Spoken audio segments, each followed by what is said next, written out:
Welcome to another edition of COG Connect. Today, as usual, we'll be having a very intensive and insightful conversation around business, around the economy, around security, around developments in general, and how you, that is the CEO, can put all this information together to be able to help you in making better decisions in your organizations.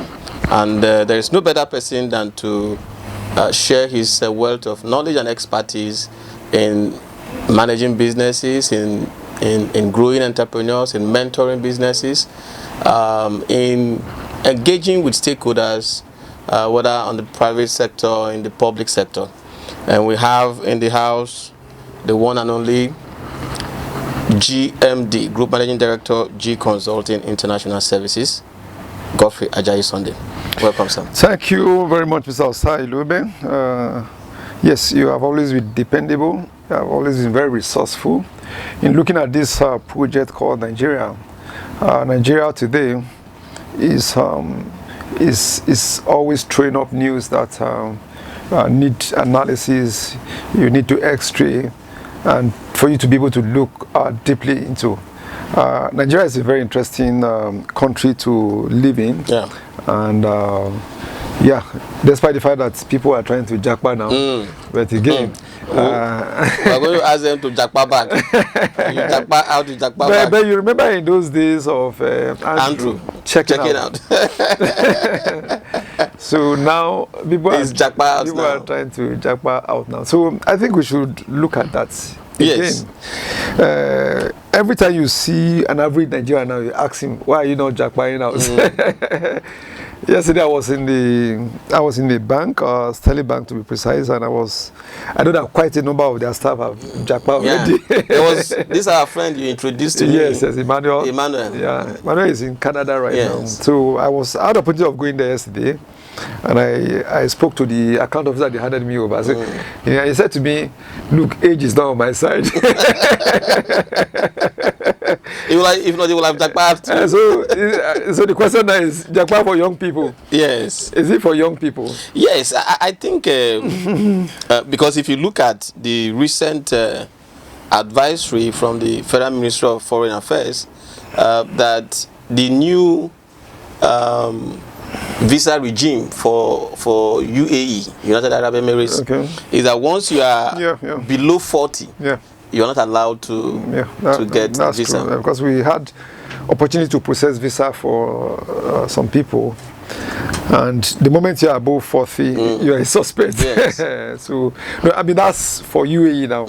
But when you now look at Europe, you look at Canada, you look at America, like Australia recently issued some, I mean, they want more people to come into, 50,000 persons they want into Australia right now, and mostly professionals. Yes. So if you look at the doctors regime, they are worse affected in the subject matter of jackpot. Yes. So doctor on a constant basis, because they are not getting the right infrastructure to work with, the enabling environment, strikes and all this matter. Doctors go to everywhere in the world. Doctors and nurses in Nigeria have become endangered species, in the sense that, of course, their services is needed across the globe. But beyond the doctors and the nurses, high demand, being in high demand, so to speak, across the globe, I think the massive, tripping out of Nigerians. And the increasing introduction of different policy regimes by these developed economies, whether it is the USA, who is a grandmaster in this kind of process, and I think other countries are learning from the USA because they started this green lottery stuff many decades ago. Yeah. Now, you go to Australia, like you just mentioned, to Canada. Every of these countries now are coming up with programs, mouth-watering programs to attract professionals, to attract Nigerians. What does that tell our people?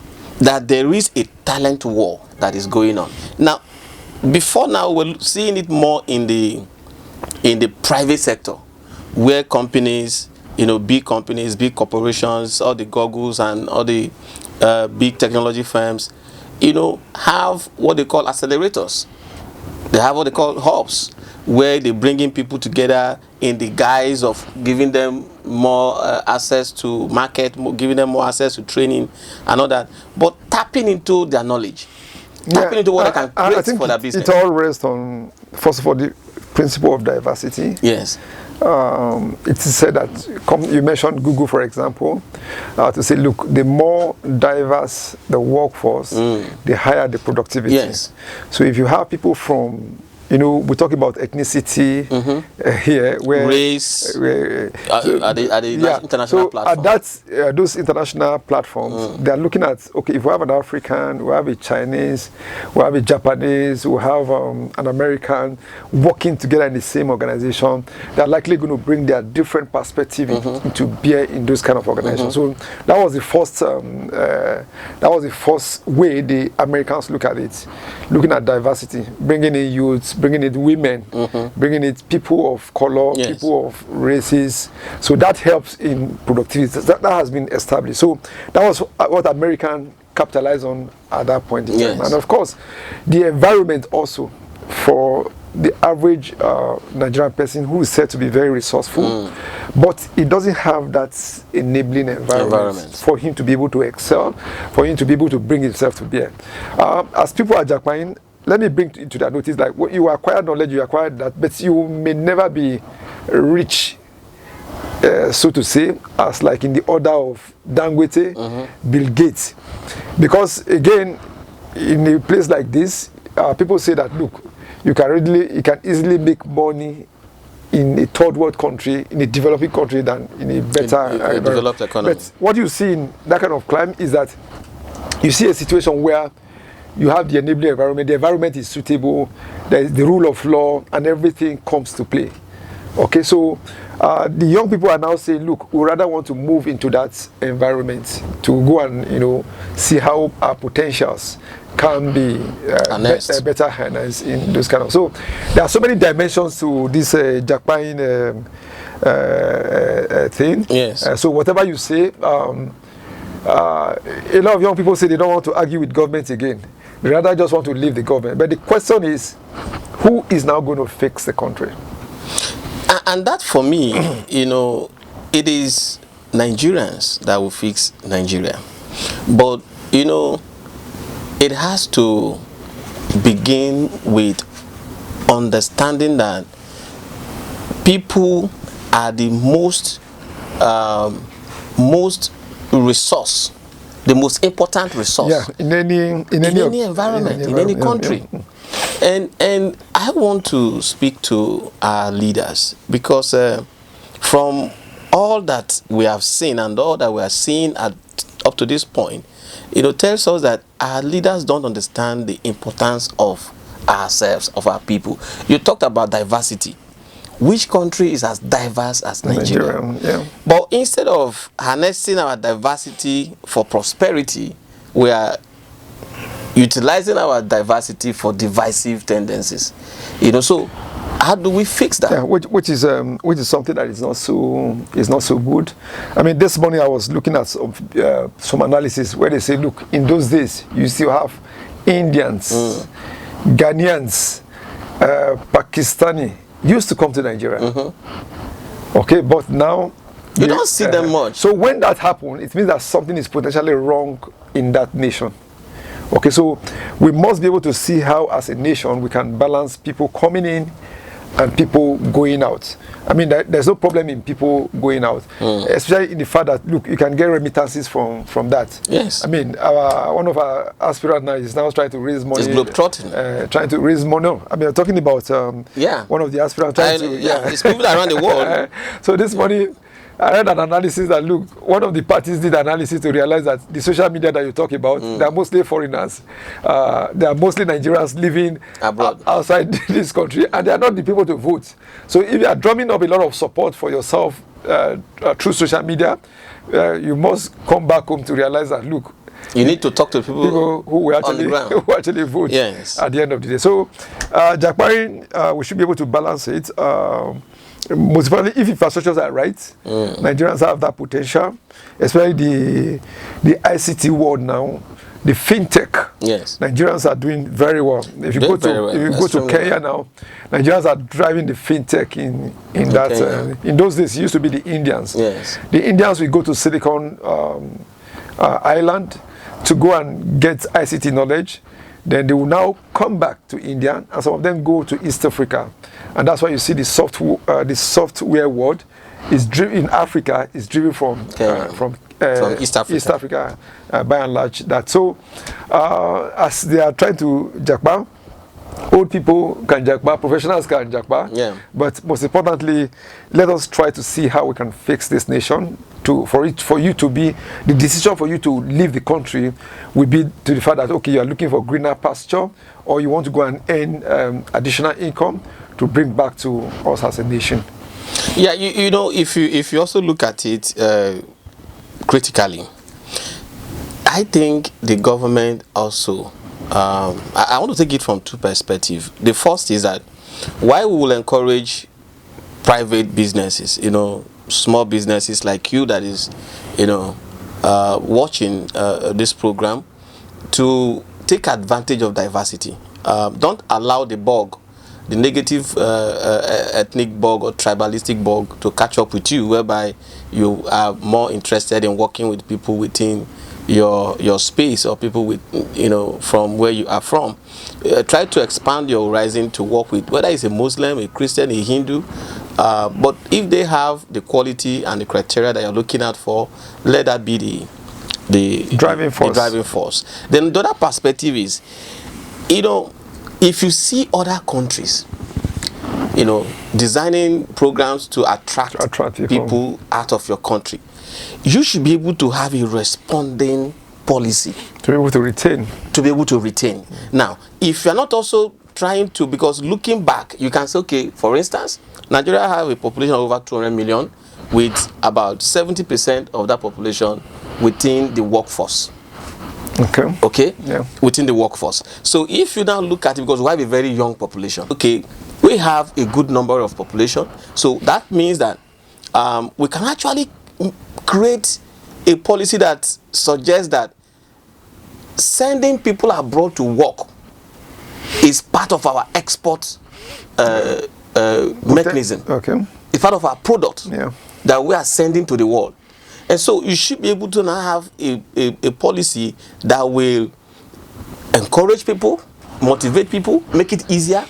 You know, like the next issue you are raising now, which is access to even the Nigerian national passport, for instance. You should be able to make it easier for people to have access to passport, which becomes an income generating, measure, you know, for the country. Because people have always questioned the fact that, look, we have problem with our income, income generation, and you know, there are a lot of ways income can be generated. A lot of ways. And part of it is to say, okay, how can you turn your bad to good? Yes. Okay, so by looking at this, you to say, okay, deliberately, if you are trying to get doctors, I was looking at the ratio, the NMA did an analysis recently to say we have a ratio of 1 doctor to 5,000 people. And from that report, it says that since they started registration in the 60s, they have registered close to about 80,000 doctors. And today, in our workforce, you can find only about 30,000. About 50,000 is gone. About 50,000 is gone. Some are dead, some have migrated to other districts. So why don't you, if, like you have mentioned, if the world is in need of our doctors, why don't you, you know, build up infrastructure to train those doctors, deliberately to take them out, so that there can be a balance. Yes. Because the NMA president was saying, look, no, I think it was the minister of health who was saying, look, they want to adopt a policy to say if one doctor is leaving and they're employing another doctor. So NMA faulted that argument to say, look, if a doctor who is a consultant maybe of 15 years experience is now leaving, and you want to replace him with a graduate, then there's no balance. There's no balance. So what should be done is simple. Try to see there is demand for our doctors, okay, and your population is on the increase. So if you cannot do anything about your population, do something about trying to build the capacity of these people before they leave, such that as they are leaving, you are churning out more people. You understand? So that it gets to a point where there is a balance. Then you can also now encourage them to have a policy to be able to remit back to whatever they are getting over from this country. That is the point. That is the point, because the first thing is having this deliberate approach to taking advantage of this opportunity, because it's an opportunity. Okay, so the first thing is, because like you said, having a way that at a point they cannot begin to remit, but you can't get to that point where you don't even have the data officially. No, because again, the people who live, they live with grievance. With grievance. So that is the issue. They live with grievance. They are angry. They are angry. So like we need to try to see how we can balance all this. Yes, because even now, sorry sir, even now that the whole thing is not even well documented, remittances still make a huge chunk of our foreign exchange earning. That's true. That is in a situation where government is not even involved in trying to manage, you know, the environment, the ecosystem, such that, you know, we deliberately send our people out to work abroad and earn foreign exchange. Yeah, remittance play a huge part. I mean, because of that, they had to set up the diaspora commission that has been coordinating the activity. I mean, one Nigerian from University of Ibadan made a remittance of, or made a donation of $1 million to the alma mater. Okay, so that's to say, look, that Nigerian is doing so well, and he realized that there's need to build infrastructure back home. And, you know, so if you have quite a number of people doing that, you know, this dearth of dollar can also now be checkmate, because again, we are not producing anything. So once these people go, they should also be encouraged to come back, to come and, you know, give them a soft landing, ease of doing business, for them to be able to come back to replicate what they are doing abroad here in Nigeria. So that will automatically come back to creating employment, making naira dollar disparity to come to a balance. Then, of course, today, on a single day, dollar increased by about 200 to 300. About 200 to 300. I think from 6 to about 700 just one day. So that for any economy, that was disastrous. So the governments were speaking to you now. People are trying to Jarkpaing. You look at the good and the bad side of it. Build your people before they leave, and make them happy before they leave, so that they will be able to see how they can come back to remit, how they can come back to build infrastructure alongside with you, how they can come back to help you set up industries that will employ these people. So look at it from the positive side. Why are they leaving? If they are leaving to go and get greener pastures, train them here before they go. So by the time you train them here before they will go back here to protect larger image. Of course, there are also those Nigerians that are doing drugs, that are doing criminality and all those things. They should be fished out and dealt with. But as it is today, Nigerians want to go out. Yeah. I mean, they go as far as even countries that don't welcome them. Recently, the diaspora issued a warning that, look, if you go to North Cyprus, you are likely going to get killed.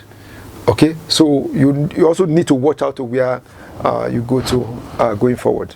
So let's look at the issue of the passport. You have an information regarding the Nigerian passport, because people are trying to Jarkpaing, is now a highly sorted out document. I also had to take a passport recently, because my old passport expired. The experience is not encouraging. It's not pleasant at all.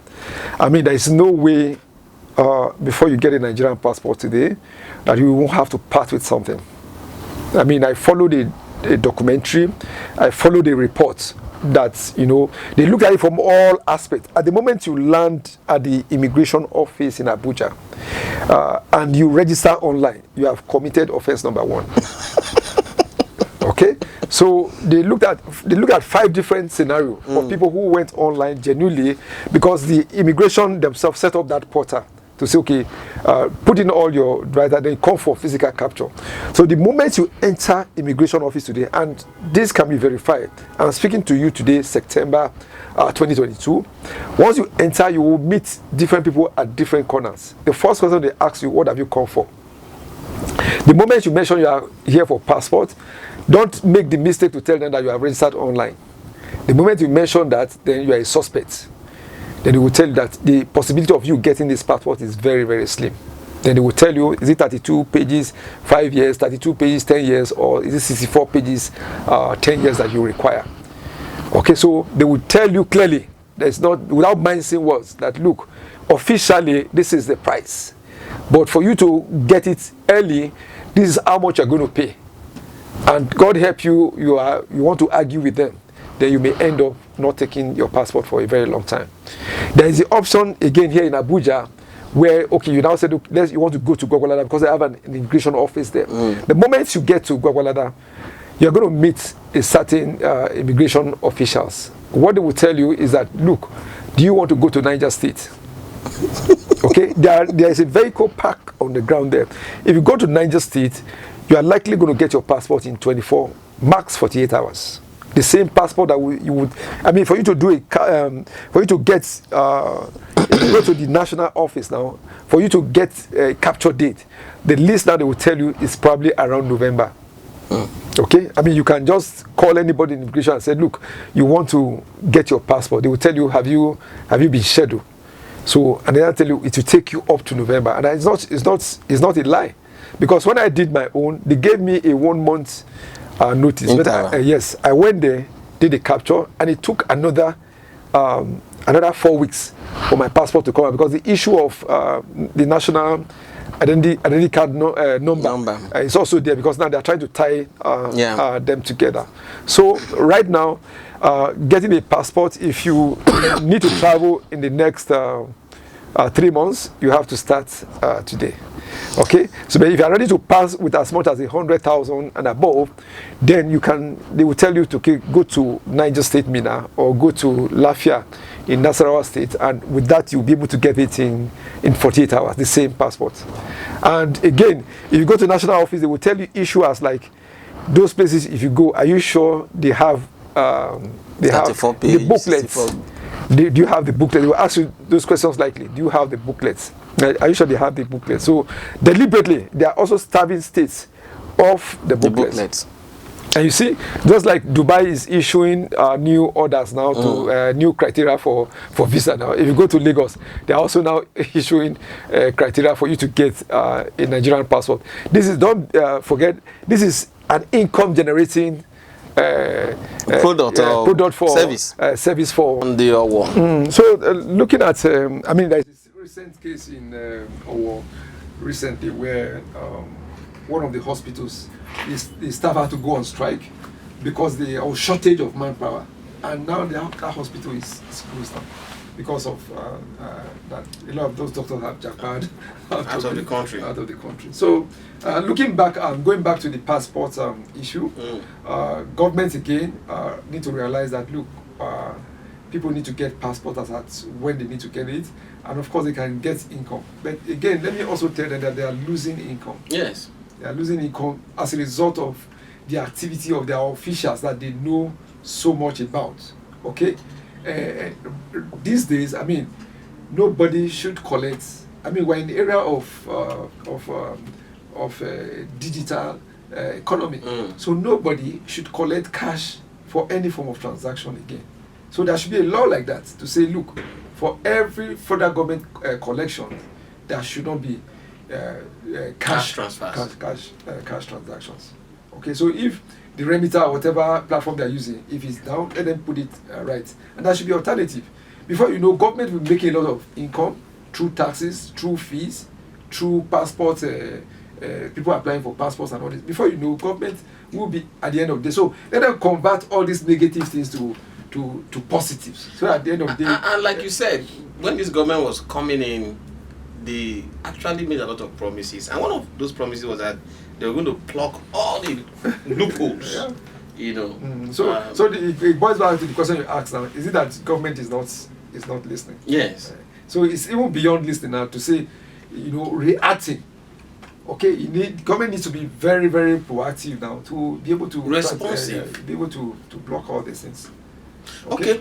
So let's move to all these issues are all tied together. Yeah. We have now the issue of Emirates Airlines and other international airlines revolting, threatening to begin to require Nigerians to pay for flight ticket with dollars. Yeah, because the issue of conversion is there.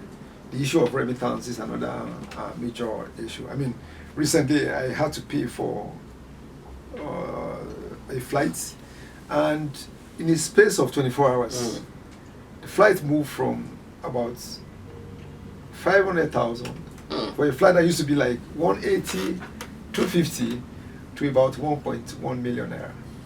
Just in a space, I mean, like, okay, I will book tomorrow.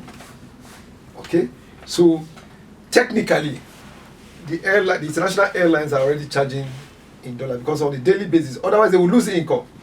Okay, if dollar move from say 500 to about 700, that means if you charge in naira, you will be at a loss.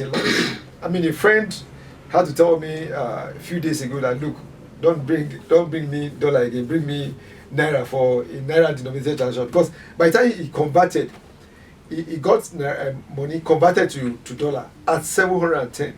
He was supposed to give that money to somebody. Then, before you know, that dollar dropped. It dropped, and he said, "Look, it has to be his loss." So, for those saving in naira, I mean, buying dollars to keep, sometimes it could be an advantage. Yeah. Okay. Because this morning I was looking at another report who says again, look, save in dollar and have plenty naira. But don't forget that when you are going back to the international market, where we do most of our purchases, you still have to buy in dollar. So governments must have to look for how to bring it down. And Emirates had to threaten that, look, by September 1st, if government does not remit even what they have, what people have paid them, then they are going to pull out of. And other airlines join forces with them. So what we need to solve primarily is this our dollar naira disparity. I mean, you cannot plan anything if the dollar is not stable, sir, because the world market is priced by a way of dollar. And I mean, somebody will say, who did this to us? But do you know that the crisis of this dollar, yeah, it's not just about the fact that we are not producing. Because if you look across the continent of Africa, I don't think other countries that are less productive as Nigeria are having their dollar rate skyrocket in this manner. Yeah. Beyond that, the demand.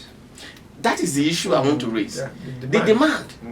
Because I was privy to a conversation of some persons some time ago, and it all points to the fact that these guys, they are in Nigeria, living in Nigeria, but they don't spend naira anymore. Yeah, they don't spend naira on a daily basis. Yeah, it's a major headache. Production is part of it.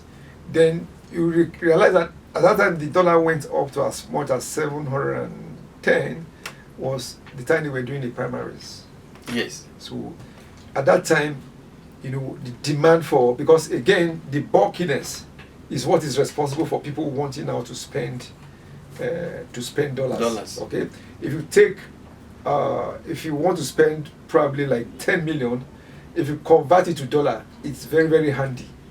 So because of the fact that the issue of corruption is still there, if you need to bribe somebody now with 10 million naira, with just few denomination of dollar, you can put that in your breast pocket, walk into the guy's office, and put it in an envelope and drop. But if you have to take $10 million to bribe anybody, you have to be prepared. Okay, because the security will see you, everybody else will see you. So corruption is there. The fact that people now want to spend dollar, why they want to spend dollar is still because of that corruption, and they want to spend dollar. But again, if we become very productive, okay, then it may also help us. But again, there's also the problem of the fact that we don't have the infrastructure for production. And that's what one of the presidential aspirants was talking about, that we need to be productive. We need to start producing as a nation. And what does it take? I always say to people, if you are an importer, okay, what you need to do now is to become an exporter, because we still have those agricultural products like sesame, like ginger, okay, like sorghum. Okay, so these are industrial crops that we can readily produce and take out of the country. And again, I always say to people, to fix this economy is not rocket science. It's not. Okay, very simple. I mean, this year we had adequate rain. Let me put it that way. Despite the climate change, we had adequate rain. But what's that stopping that production is the security. So you see, like you always talk, all these things are tied. They're tied together. They're tied together. So for you to fix the forex market and to go into production, you must be able to go back to fix the security. So I want you to fix all these things that they are working. I tell you, with the space of 6 months, if we have bumper harvest, that means we can have all the grains that we have. We have tomatoes, you have maize, you have rice. All these things can be done in 4 months. Okay, so once you have all that abundant harvest, you now come across another challenge, which say, how do I add value to these things? Okay, so what I will do is that it will make food available. Yes. Because again, as a nation, we are still not food secure. Okay, that means today you cannot wake up as a Nigerian to eat whatever you feel like eating. You eat whatever is available. When you go to nations like America, you discover that you choose, is it burger I want to eat this morning, or I want to eat fried chicken. I mean, in a place like Saudi, people buy half chicken for a meal. Okay, and so when you see them, you know that, look, these guys are really living a life, living a good life. So for us to be able to fix our forex problem, we need to get productive. Then you need to go after those guys that are trying to spend in dollars. Yes. Then let's come now to the issue of we'll be saying that these things are tied together, and for us to fix the dollar, we need to fix the farms, we need to fix our production infrastructure, and for us to do that, we need to fix insecurity. But of recent, if you scan through news platforms, the reporting about the insecurity crisis has taken a bit backward. Unlike before, on a daily basis, we keep hearing the issue of bandit attack, kidnapping. Yeah, the government will, when you say things like this, they will likely come after you on the fact that if they are doing it right, we should say that they are doing it. Yes, yes. They are doing it right. So I think the military, and somehow in the last few days, few weeks, took the battle to them. Okay. They took the battle to them. And this morning, there was a statement issued that by December, banditry will end. Wow. But it's not the first time. I've not seen that statement though, but I think that's a cherry news. I saw it this morning, but I pray that they are able to follow up, because the guy I met at one of those banks, I was telling you that for him, he will not want to Jarkpaing, but because of the insecurity. Okay, that most of these people are also trying to leave the country because government got to a point where they became overwhelmed. They became overwhelmed, and when they are now saying, I mean, a starting state governor is now telling you that, look, go and defend yourself. Then it becomes something that you have to just defend yourself by leaving the shore of the country. So, issue of insecurity, I believe, can be handled. It can be handled. Yeah. It can be handled. And it should be handled very, very fast. Yes. There is a community in Kaduna State, the Gwari community. I tried to follow up with that community. What happened was that the bandits started operating around Gwari area of Kaduna State. So they overwhelmed that environment and now moved into the Gwari community. So when they moved into that community, they started collecting tax. They came in with an Islamic agenda that the people needed to get Islamic education. before you know, they started paying tax to them. But I tell you now, in inquiry from that report says that the bandits are now, they are now taking over the leadership of that community. Okay, so from there they operate from there to other localities. And of course, yesterday again, it was on the news that the military is now trying to confront them.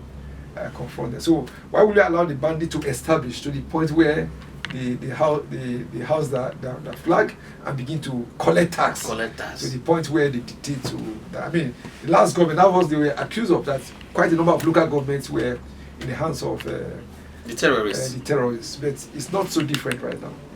It's not so different. But I think we have to commend the military, at least for today, even for the statement, for the boldness to release that statement that banditry or insecurity will be ending by December this year.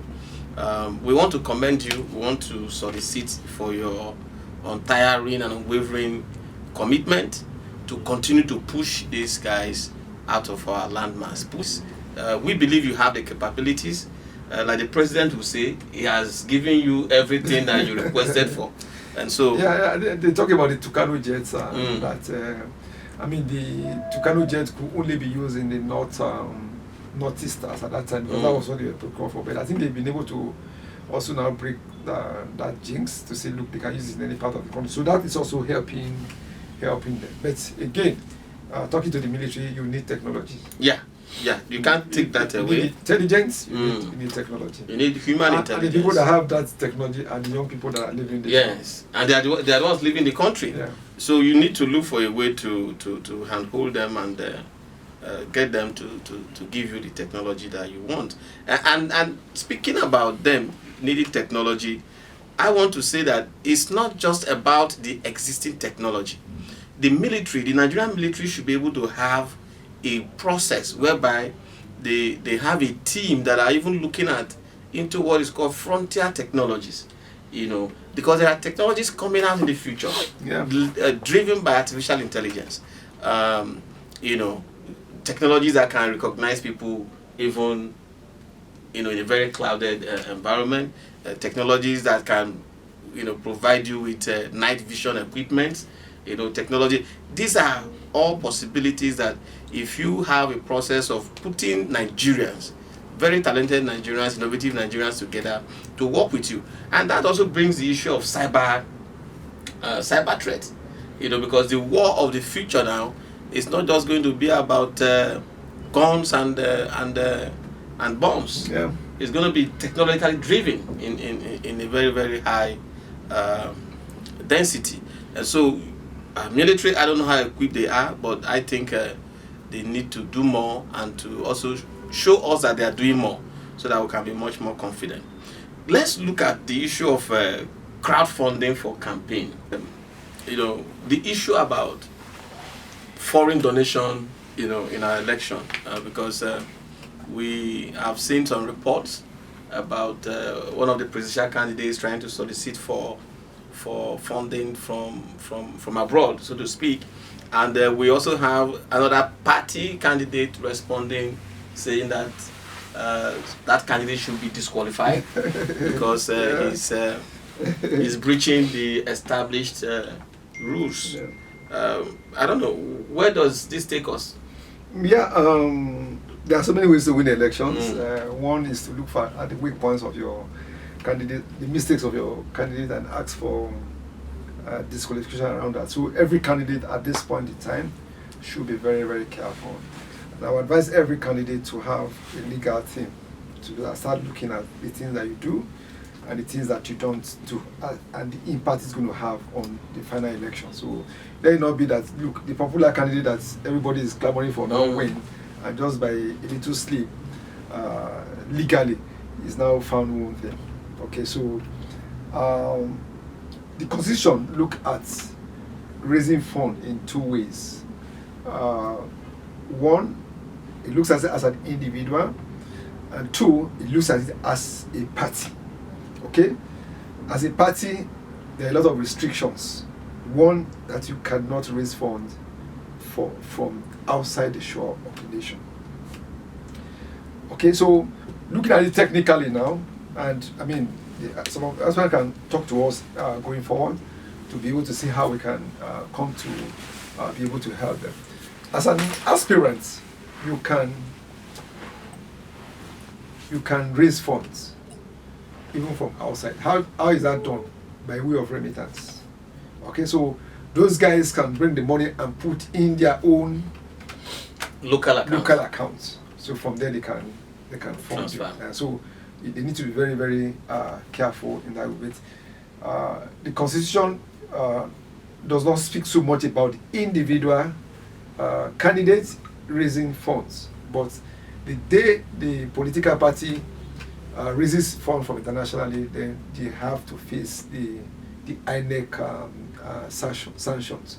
So that's what the Constitution says, that you cannot. And again, in case you are even raising funds locally, there are limits to how much you can, because again, that particular aspirant was mentioning that, look, we're going to raise $150 million outside and about 100 billion naira internally. So you know that clearly, even internally, you cannot raise more than 50 billion. Otherwise, you are supposed to declare to INEC. And that's why from every year, you're supposed to do your audited account and send to INEC. But again, all these people have been violating all these things. Yeah. Even, I mean, at the primary level, people were spending dollars. We know about some particular aspirants that did as much as $25,000. And it was on the open, because a particular, what's it called now? Delegate. Delegate went to his village and they said, look, this is Nigerians from Abuja, and he has to give them their own share. And we have EFCC, we have ICPC looking at all these things. So going forward, we need to advise all the candidates. You cannot raise funds from outside. If the people are so passionate about what you do, they can bring the money and put in their local accounts. And of course, I mean, France is a very peculiar country.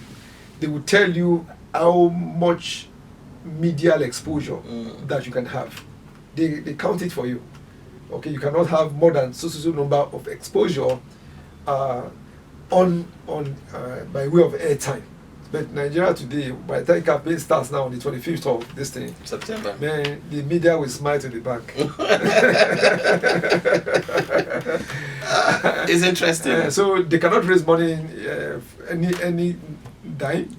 And of course, the political party that is saying that they should disqualify is just an intention. Okay? It has not been consummated. It has not been crystallized. So if I were there, they would have kept quiet and allowed that process to be completed. Crystallized. So, but all political party, all aspirants must watch out. Okay? So a lot of things are going on. I mean, people talk about the role of smaller parties in the bigger parties winning. I mean, INEC says, like, if you're able to win one particular position, you remain it. That's why you still have quite a number of small parties now. But you can see a lot of internal wrangling in those smaller parties because they are preparing for endorsement. Okay? So when it comes to a time, they know that they cannot win elections. So they will now tell you, okay, how much are you giving us to so that we can endorse it? Because I also saw another report that talked about the fact that those smaller parties are coming together for endorsement. And you know, when you hear about endorsement in Nigeria, it has to be something like 10 hands. You know, we know quite a number of one or two small parties, and quite a number of interesting things are happening. A guy bought a firm for 50 million naira in a particular political party. He didn't finish paying. He just dropped only 5 million. Took the ticket and held it.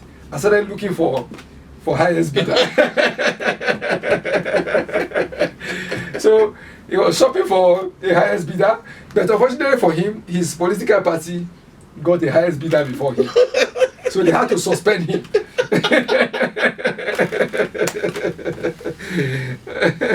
So politics is now a business right now, as it is right now. It's an ecosystem of itself. So there will be a lot of fundraising. Normally you can raise more than 50 billion, which is even again too much. Because the truth of the matter is that whatever you raise, you are going to recoup back by the time you become the president. That was the first thing. I mean, it's business now. Yeah. If you make an initial investment, the first thing when you start the business is to... But right now, they are coming for an IPO.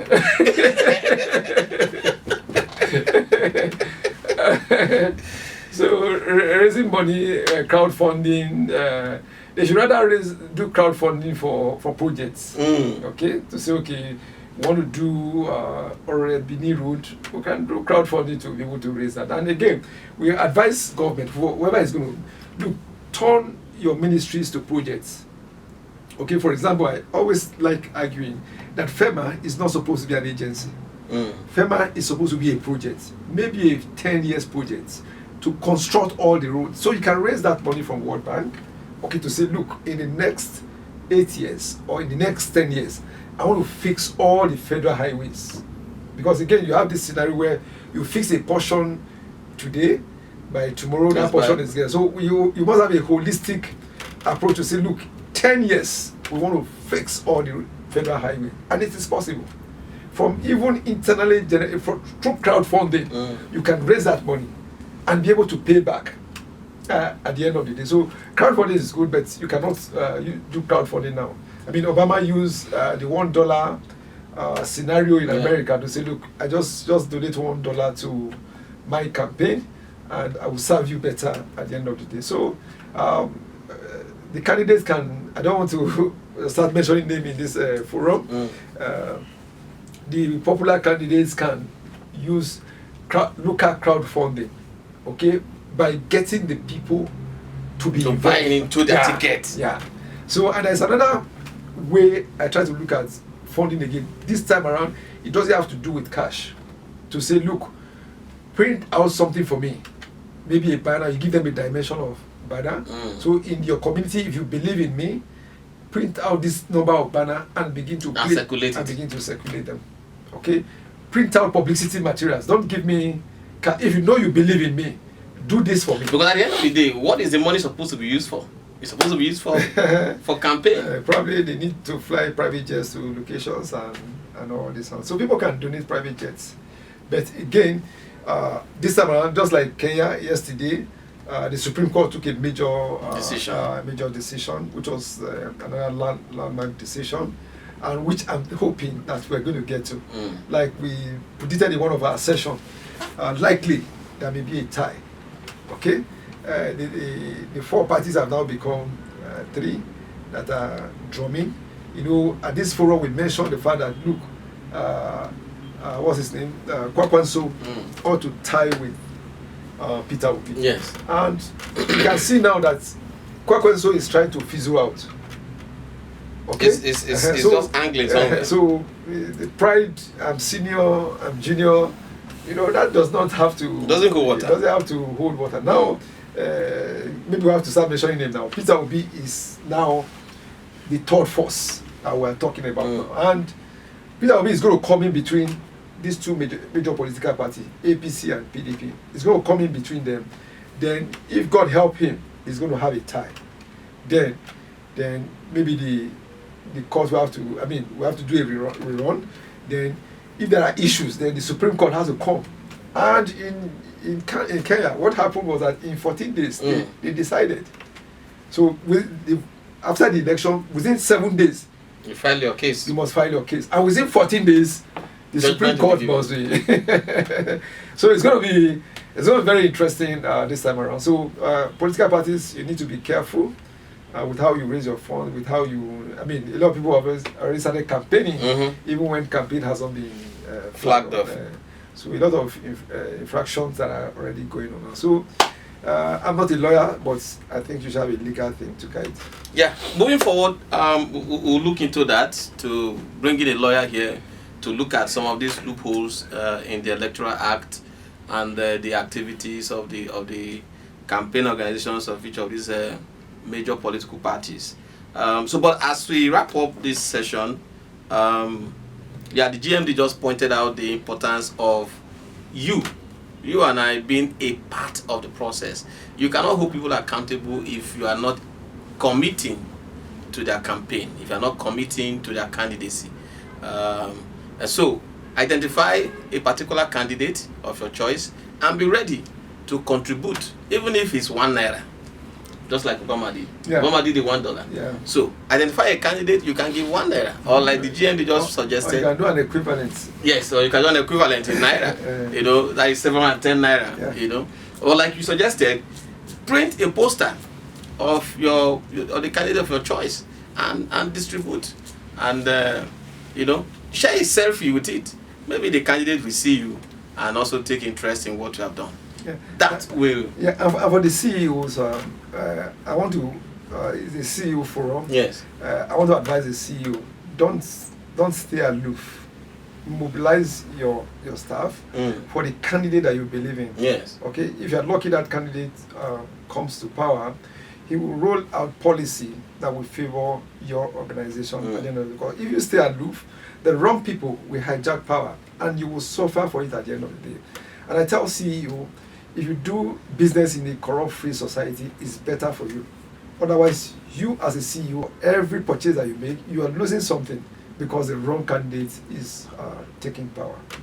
That is just from experience, over 20 years experience in public procurement, consultancy services, among others. Take it to bank. All right. On that note, thank you very much. Thank you very much, sir. Thank you very much. For another great session. See you in the next edition. See you at the other side.